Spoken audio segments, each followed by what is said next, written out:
రాబోయే ఎన్నికల్లో వైఎస్ఆర్ కాంగ్రెస్ పార్టీని ఓడించాలంటే ఎన్డీఏ కూటమి అభ్యర్థులైన నల్లారి కిరణ్ కుమార్ రెడ్డి, సుగవాసి సుబ్రహ్మణ్యంకు ఓట్లేసి అత్యధిక మెజార్టీతో గెలిపించాలని పార్లమెంటు ఎన్నికల సమన్వయకర్త ఎల్లటూరి శ్రీనివాసరాజు అన్నారు.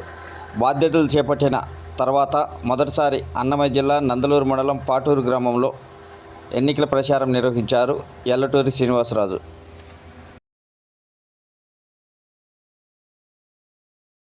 రాబోయే ఎన్నికల్లో నీతి నిజాయితీగా పరిపాలన సాగించి బడుగు బలహీన వర్గాల అభివృద్ధికి కృషి చేసిన వైఎస్ఆర్ కాంగ్రెస్ పార్టీకి పట్టం కట్టాలని రాజ్యసభ సభ్యుడు రఘునాథరెడ్డి తెలిపారు. అన్నమయ్య జిల్లా నందలూరు మండలం నాగిరెడ్డిపల్లి మేజర్ పంచాయతీలో ఎమ్మెల్యే అభ్యర్థి ఆకేపాటి అమ్మనాథరెడ్డితో కలిసి ఎన్నికల ప్రచారం నిర్వహించారు. ముందుగా మారెమ్మ దేవాలయంలో పూజలు చేసి అనంతరం ప్రచారం చేపట్టారు.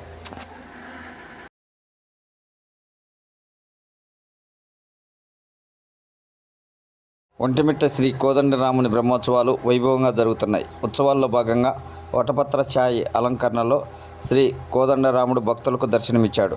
పురవీధుల్లో స్వామివారి ఊరేగింపు వైభవంగా జరిగింది. పురాణాల ప్రకారం జలప్రలయం సంభవించినప్పుడు శ్రీ మహావిష్ణువు మరియాకపై తేలియాడుతూ చిన్న శిశువుగా దర్శనమిస్తాడు. కుడికాలి బొట్టనవేలుని నోట్లో పెట్టుకొని ఆస్వాదిస్తుంటాడు.